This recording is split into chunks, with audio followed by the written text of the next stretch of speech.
Hey there everybody, it's New. Welcome to my official build guide video on one Toxic Rain Magic Find Pathfinder, and yes, my league starter of choice for the upcoming patch 3.23 Affliction League. Just so you're aware, this is a very niche character with a highly specific goal in mind at the very early stages of league start. I can't wait to talk to you about it. Many of you have shared quite a bit of interest in seeing what I'm doing this time around, especially since I didn't do anything with Magic Find at the initial league start last league. So we're going to talk about this build, where it came from, what makes it so special, and why you might want to try doing it for yourself at the league start, especially if you're a fan of Magic Find. Then I will give you a map showcase through the snapshot of the current gear and the PoE, and with the build spec, everything in mind, so you can get some solid sense of what the build is capable of doing. Then we'll talk about the items, the gear, the gems, the passives, how all that works, and then of course even the path of building. We'll take a look at some of the numbers in there and then cap it off with whatever concluding thoughts are necessary from then on. So here we go.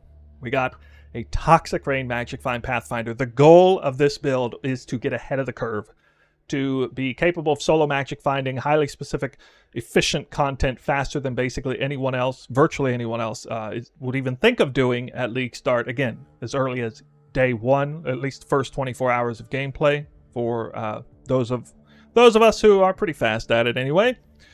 And the reason I want to do that is a few reasons. One, because I want to show people just how strong, well, not poison, but dot build, specifically Toxic Rain and or Caustic Arrow, is as a Magic Find League starter on very, very budget gear. Most of you know that Toxic Rain especially is capable of performing quite well on some pretty lackluster gear as it is, which means substituting some of that gear out for Magic Find really has not much impact on the overall performance of the build, so it's kind of niche in that way.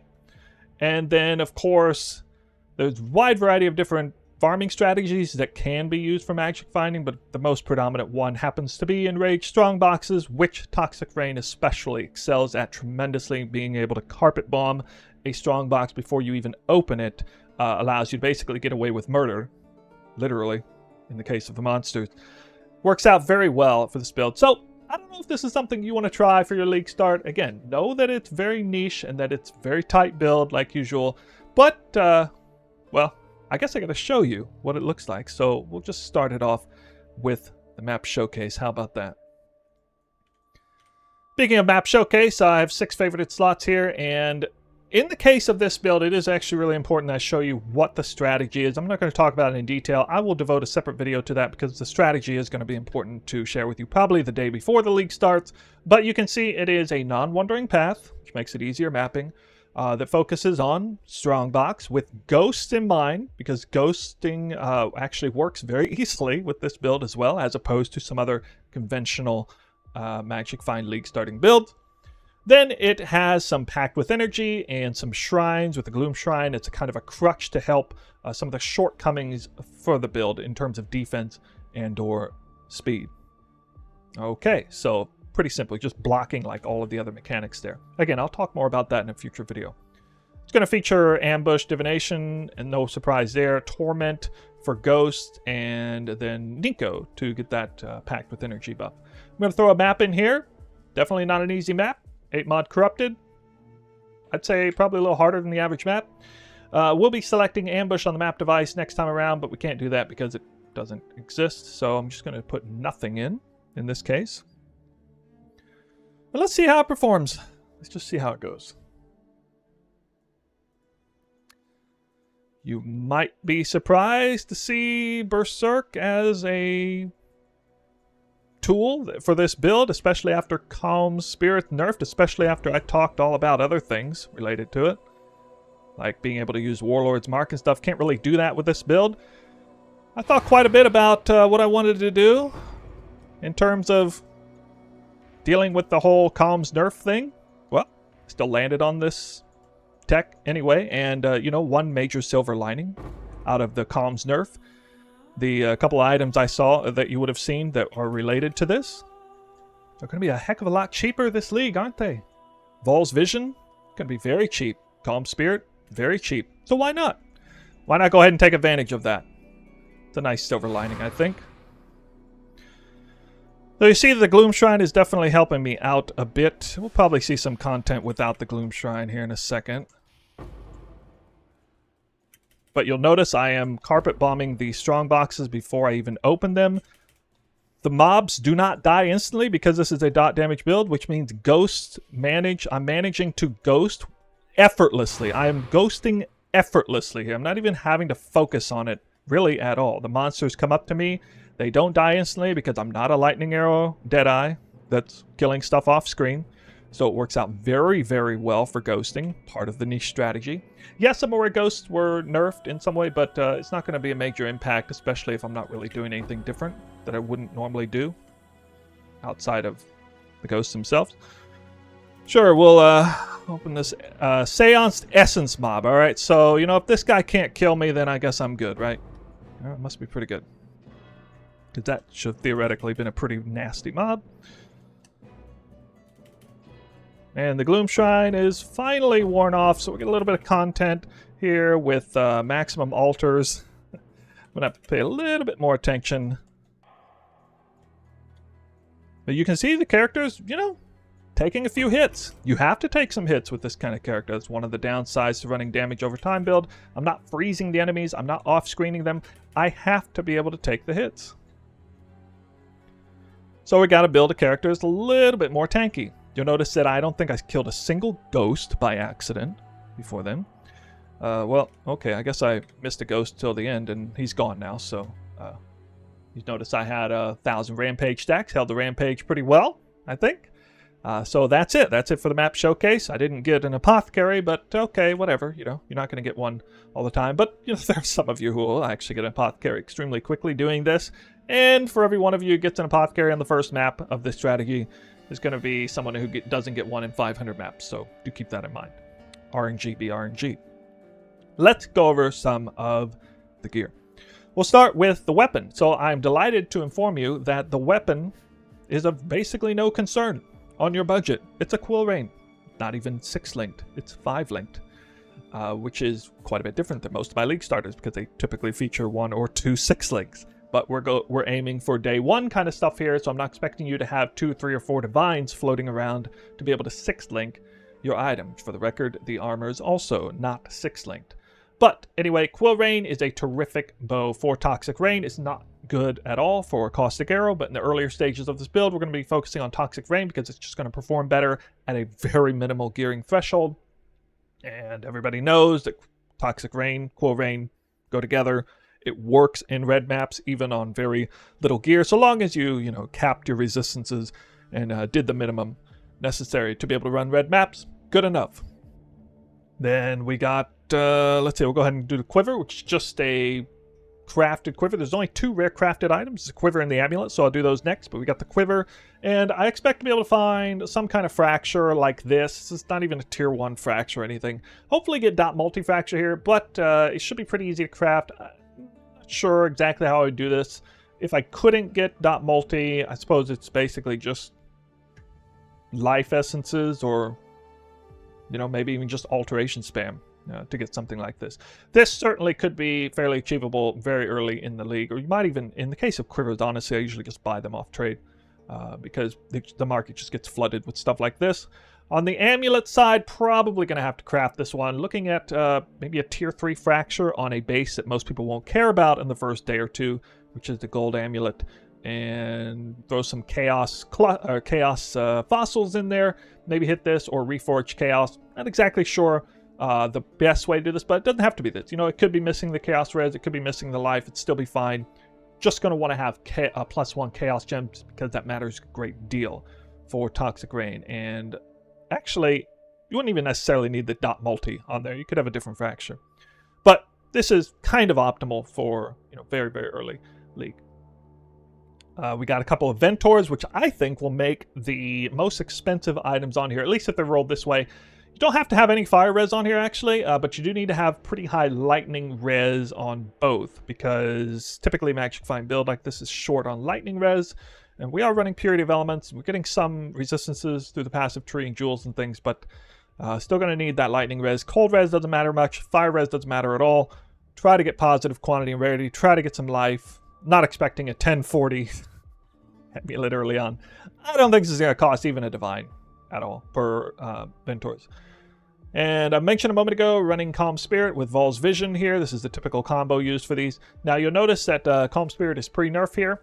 Just so you know, I nerfed myself deliberately by sacrificing the 400 life regen from Vol's by equipping a corrupted belt, and then I pulled my actual flask here with 3% life regen and put in one that didn't have any regen. So that is how I was able to effectively and almost precisely nerf my own life regen in this showcase. It went from about 9.9 regen per second to about 3.3 regen per second. So it's very, very close. And on the PoB, the Calm Spirit is already inserted in with edited in the PoB. So it only gives 1 rage per 300 life per second, just so you know. One of the major reasons why I did not elect to run a Rampage Gloves is because in the case of match finding, Bisco's Leash is kind of bis early game. People have been talking about the new tincture tech, and this is Affliction specific, and being able to run the alternate base belt that gives you 30% increased flask effect if your 5th slot is empty or whatever. I elected not to do that. I'm trying to make the build guide more universal, and you know, I'm not even running with the tincture in mind, although I'd probably pull the rare flask out if I did have a tincture. If you don't know what I'm talking about, this is League-specific stuff to Affliction League. But anyway, Bisco's Leash is just so strong and Magic Finding. Get the quantity, get the rarity, get some resist, get the Rampage especially. And for that reason and a few others, I decided to stick with Calm Spirit. And then Vol's Vision on the top. Wouldn't have to run Vol's Vision. Could run the Gull Helm for this strategy, or even Fairgrave's Tricorn would not be a bad option there, but that's what I'm doing. Okay, and then I did try to run Greed's Embrace, just had a little bit of trouble with survivability. I think you could do it, but really kind of need, I'd say you kind of probably need to wait for the 6th link to do that, or at least some kind of gear upgrades. Darius's Defiance feels good. It was able to get endurance charges into the build. Instead of moving less speed, we're moving more speed. Just you know, a whole ton of armor and evasion. The evasion is what we're kind of stacking here. It's really nice armor early league. It's an armor I absolutely love to start with in the first couple days of league. Can be a little bit expensive because it's a little bit rare. I think it's like a tier 3 armor, but almost nobody wants it at league start, so I should be able to get your hands on it. It'll be very easy to get your hand on a 20% quantity gold worms. We don't have to worry about the boot enchant. More on that later with how I'm dealing with stun. But anyway, this should be very easy to acquire. And that's it for the items. Then we have the flasks. Now, the flasks could be a little tricky because I'm kind of asking you to have either unveiled Katarina flasks, Cinder Swallows, to get these crafts, or, you know, borrow them from somebody who has it, I guess. A couple of mandatory ones. The most mandatory one is going to be reduced mana cost of skills during effect. And I don't think you need 25. You probably need at least 23 or 24 on that to make this build work. The rarity, you know, don't need a perfect roll on rarity. You may not even be using the gold flask initially because of the tinctures. Then going to want 3% life per second during flask. So this is the actual flask I plan to be wearing. Increase effect is fine. We got plenty of flask duration. We're Pathfinders, so let's just double down on it, baby. Increased effect flask, really, really strong. Witchfire's Brew is kind of an odd choice here. I thought about a few different things to get Despair into the build. The fact of the matter is Despair is so much extra damage, especially if it's high-level Despair in the build, which this is. Even thought about using Despair Ground, you know, where you self-cast it. But just couldn't do it. I'd rather not press the extra button, so I'm just going to use this flask. But the moment you get, like, Despair on hit gloves, change the build around a little bit, you'd obviously drop Vol's Vision. The moment you get that, you can drop this flask, and this will be where the tincture sits, I guess. In that case, but for the time being, this is like 40% more damage, guys. This flask on here, it really is. It's pretty crazy, and it's always up around the monsters you're around, which includes Strongbox monsters when you spawn them. We're going for the silver flask because we have onslaught through the body armor, but it is unreliable. It's not gonna be reliable. So we also get massively increased effect of onslaught, which does double dip with the increased effect here when you put it on the flask. Okay, Divination Distillate's the last one. We have permanent Divination Distillate up. Doesn't matter if I'm full life or not, thanks to the Pathfinder. It's one of the big reasons why to choose Pathfinder over some other ascendancies for this kind of thing. Okay, that will be it for the gear. Let's go over some of the skill gems off the top. I don't know about the new specialized skill gems yet. I don't have the whole list. But again, for a universal build, although I suppose that's a core change, for now, with the build guide, we're just going regular old Toxic Rain. There's no quality yet because this is level 19 plus 1. So just doing Toxic Rain, Mirage Archer, which you don't have to do. You could do something else, more damage if you wanted. Efficacy support, increased skill duration is huge for Toxic Rain. You'll see us pumping that number up a lot through the passive skill tree.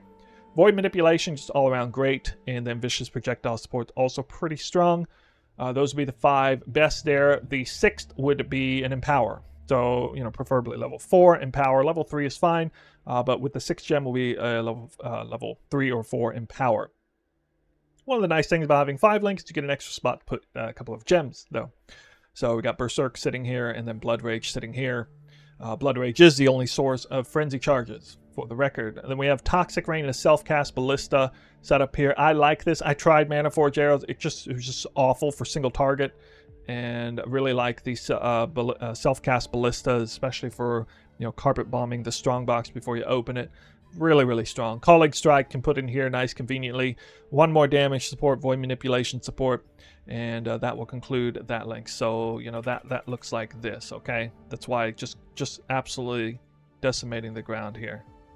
If I have my Divination Distillate, I can keep casting it, right? Because I get all that mana. So that's what that looks like in front here. That's just so much damage. Even on terrible gear, that's so much damage going out right there, right then.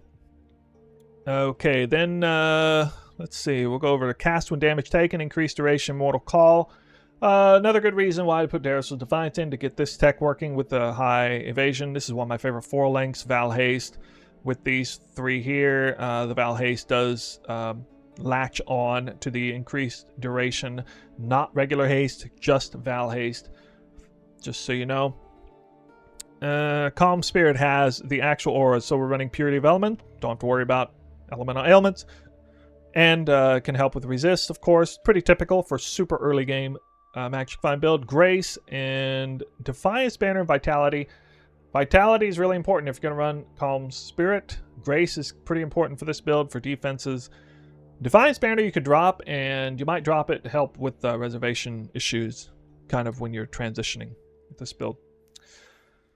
Malevolence is attached to Inspiration support, Divine Blessing support. Another reason why Pathfinder is so strong with all that crazy increased flask effect, without the special belt, by the way. We're able to get our reduced mana cost skills so low, while my Malevolence costs 444 mana. With the Silver Flask up, it is now 54 mana. And because we're running Toxic Rain with such crazy high skill duration, it's 22 seconds on that, which is just so nice. I mean, it's just lovely. Absolutely lovely tech to use with Toxic Rain. In particular, skill effect duration, Pathfinder, reduced cost of mana. I even have the Mastery for more reduced costs. I think Toxic Rain itself is 20 mana. With the Flask up, it is 6. With 101 mana to spare. Works really nice. Works great. All right, so that is that special link there. Frost Blink is basically free, I think. It's free, or I guess it's 4 mana. You don't have to use Frost Blink. You can use whatever you want. Just use whatever movement speed of your, or skill of your choice. It could be Flame Dash, Withering Step even, Blink Arrow, whatever. I elected to use Frost Blink. This may have issues with Elemental Reflect maps in this case, but do keep that in mind. Yeah, that's an option. All right, I think that's it for the links. Not a whole lot there. When you get your 6 links, you're probably going to start pulling out Val Haste, maybe increased duration support. Just have this on a 2 link. Get your Berserk and Blood Rage in there, and then you'll be all set to go. No problem. All right, so that's it for those. We're going to do passives next. Start with the Ascendancy. This is very much a spider web of passives here. We go all over the place here. We're going to be starting with Nature's Reprisal. Okay, this is just probably the single strongest ascendancy point across all possible ascendancies for Toxic Rain at League start. This is so strong. Getting the Wither, getting the increased effective Wither.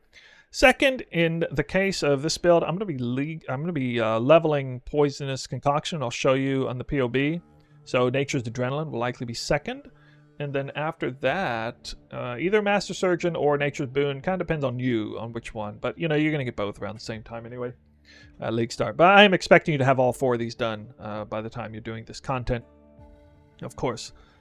You'll see that the passive skill tree, we're going to talk more about that in the PoB, but just kind of the general thing going on here. A lot of bow damage nodes. I went down left here. The whole left side thing is a little bit of a strange thing. Quite often we spend more time in this area, but I think in this time I wanted to go with a bunch of these nice damage nodes like Heavy Draw, Deadly Draw, Avatar of the Hunt, Fury Bolts. Of course, we still got Hunter's Gambit. We got Double Chaos things here with Atrophy and Wasting. You even have Aspect of the Eagle as an option if you have a couple points to spare.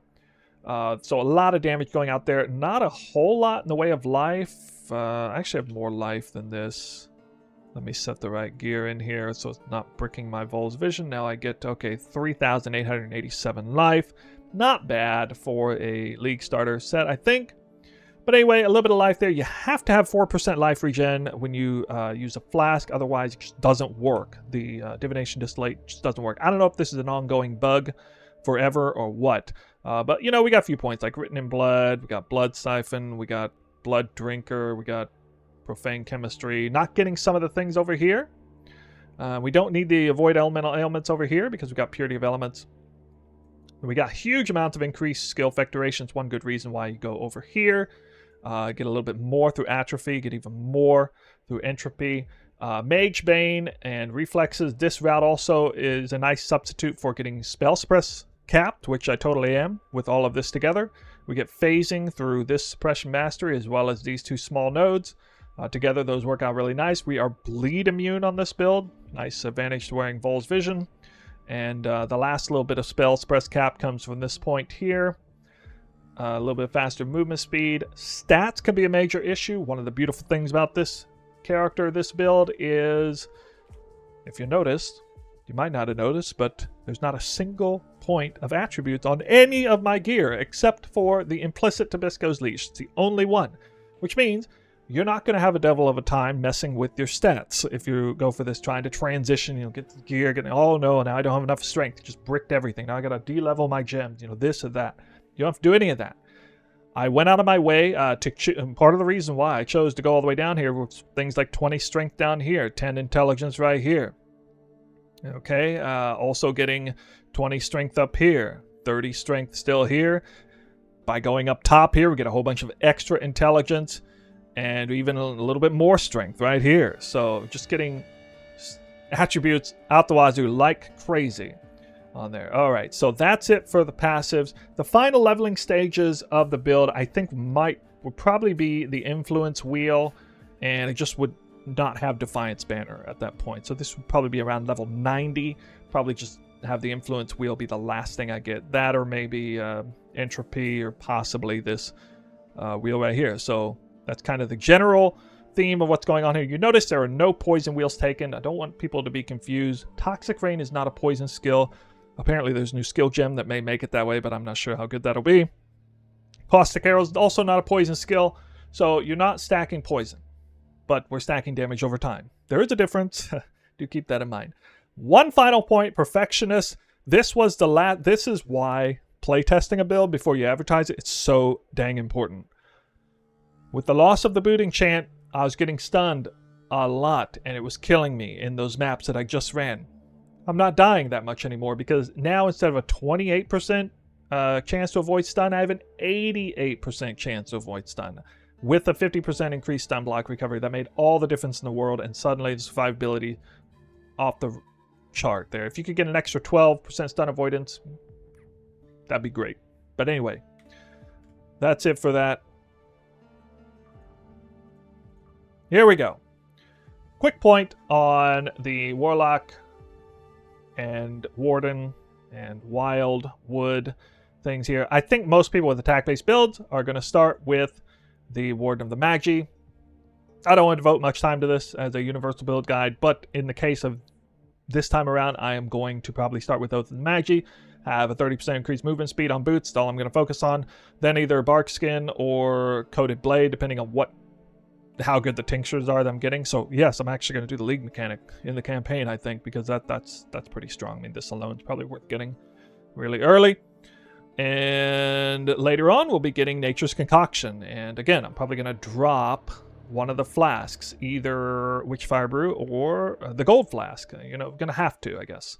But anyway, that is how that's going to start. After that, I don't know much about the Warlock one. I'm not sure exactly how that's going to play out, but most people keep talking about this. The charms do appear like they have some pretty good potential, and you can see a couple of examples of some here. So we still don't know the whole list of them. Probably going to come out like the day after I make this or put this video out there. But anyway, that's just a little bit on the new league mechanic there. So here we are. The POB is here. This is the final stages of the video. A lot of time went into this, so we're starting off with Poisonous Concoction because, well, for one thing, you actually, I mean, you can start with Toxic Rain, but I really think Poisonous Concoction is just straight up better. And I did find a way, after much hard work, I found a way to do a fairly reasonable spec swap from Poisonous Concoction to Toxic Rain, because again, Toxic Rain is not poison, so we want to get some poison here early on. And then we're going to have spec out of it. So this starts the exact same way my build last time did in Poisonous Concoction. It's still the same here. Picking up some of these wheels, getting your onslaughts. This is really good start here. But then, you know, it swaps over. This is still the same, though. I think spent about, you know, a few points there. Not bad. And then this is where it changes. So right here, usually the next thing that I do is go get Swift Venoms. But in the case of here, around, let's see, 66 passives, you're probably starting to conclude the campaign then. I expect you to get your hands on a Quill Rain, either through the Chaos recipe or, I don't know, you drop a Divine Orb or something. You drop something worth a few Chaos, you can probably buy a Quill Rain. That's the most important upgrade for you to get at any point in the campaign, if possible. You don't have to have a Quill Rain, and you don't have to swap to Toxic Rain from Poisonous Concoction. You can go all the way to red map to Poisonous Concoction. That's up to you. But anyway, my leveling blueprint here suggests that you switch to Quill Rain somewhere towards the end of maps, or towards the end of the campaign, I mean, beginning of maps. And the reason why is because you only get up to 20 free respecs to the campaign. You're going to use 18 of them with my blueprint here. And that is going to be kind of rough, right? Here's where the major second respec takes place. Respec out of poison into bows here, and here, and here. Okay, so that's going to be a pretty big moment. Do not do that respec until you are ready to switch to Toxic Rain, so you can be the judge of that. But anyway, the next round will be getting you spell suppress as you're getting into yellow maps. That's going to feel like some pretty good timing there.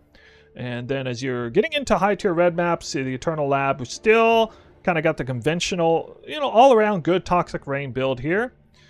With some recovery, with some life, with some increased duration and everything. But after you do some Exarch altar farming, get yourself 50 to 100 unmaking orbs, then you can do a massive, and I mean a massive, respec from here to here. Okay, that's... We'll scroll out here just so you can see just how big this respec is. All right, that is a big respec. But don't worry, it'll be easy because you'll have plenty of orbs of unmaking anyway. That'll be a fun respec at the end, and that would be a level 95 tree. Again, the last wheel I would probably take would be, you know, these points here, and then I would just not run Defiance banner with that. Okay. All right, so you'll notice, again, no cluster jewels. This is the final tree, basically. No cluster jewels, no unique jewels, level 19 gems, 5 links, not 6 links. I think this is day 1 viable. I think it is. All right, so one other thing you want to do, a little bit of extra time, and Kara went into this. So I have 3 sets. I have Poisonous Concoction, Leveling, Toxic Rain early game, and Caustic Arrow late game, which I haven't even shown you yet. You need to line these up, okay? When you're looking at this in here, you need to have these lined up. You know, when you're doing this, if you want the POB to make any sense at all, really, you line it up. When you get here, you know, especially by this point, you can have everything lined up this way. And that's because the configs are set up for this. So the config is here. We'll take a look at some of the numbers. Almost 3 million DPS. There's the effective hit pool. It's not too bad, I think. Actually pretty high for this level. We got a little bit of rage regen up to 4. We got 100% spell suppress. You see some calculations here. 300 item rarity with the gold flask, 56 quant, pretty good number for this gear threshold, I think. So I think most people would be quite happy if a build has these kind of numbers and can even perform at all in day one with these kind of numbers. Most people would be very happy with that. So I'm satisfied with that. I think it's going to turn out to be pretty good. But you can mess around with the calculation tabs if you want. In the config tab, let's just get a little bit deeper here. What's it going to be like to try to do any kind of bosses on this build? Well, first of all, you probably don't want to wear the Magic Find gear for that. There are some numbers in red because they represent a config for the final CA version. Don't worry, it's not messing with the numbers there. But you know what? Like against the boss, well, I suppose you would actually still have the Rage here, but you probably wouldn't have Berserk up very often. So against the boss, you would not have Berserk. You would not have Val Haste. You would not have any Rampage. You would not even have Endurance. You wouldn't have Endurance charges or Frenzy charges in this case. And let's think that's about it. So suddenly damage is cut in about half there, okay? But the nice thing about this is, you know, with this config, it's not that misleading because you really are going to be doing like at least 1,000,000 DPS with this gear set as long as you're standing there and just attacking, spamming. But anyway, that's kind of what this looks like. Just so you can see there again, Malevolence. Malevolence costs 52 mana with everything. Just so it's there, so you understand. And that is helped out with the mana mastery here, as opposed to doing reservation efficiency. You need the reduced mana costs here to make that work. All right, one last thing. This is a little bit of bonus content for you guys.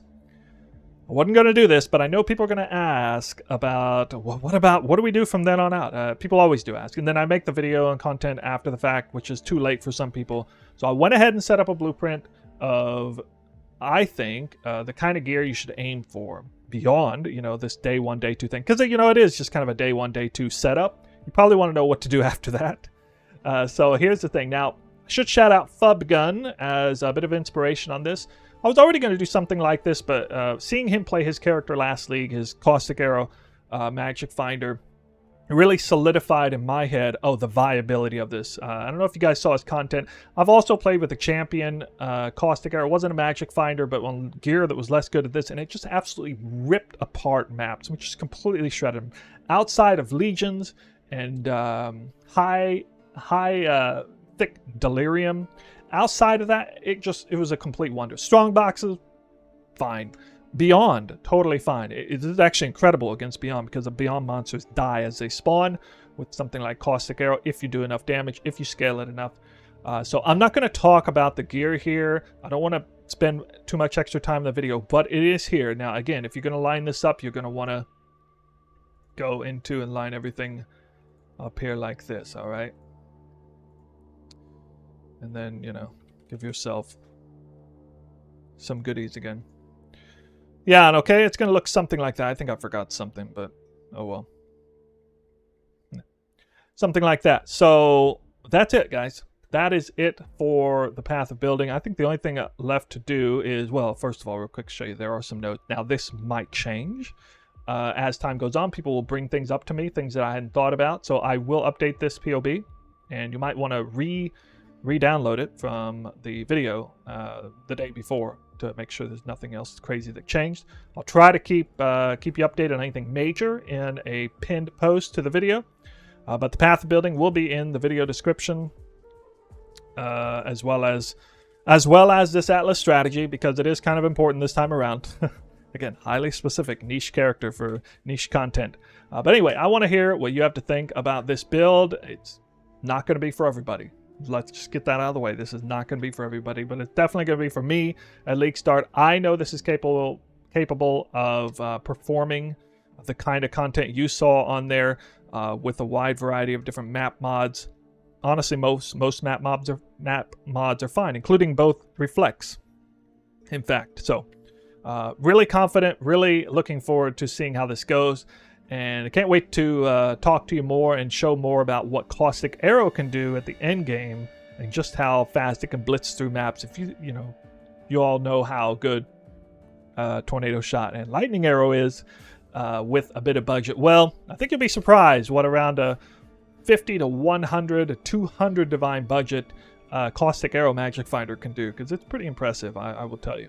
And so that's what we have to look forward to. That's it for this video. Thank you for watching, and stay tuned for the next video. The next few videos are going to be mainly focused on updating previous league starters and talking more about the strategy in greater detail. So that's it. Good luck on your league start. Practice. I'll see you in the next one.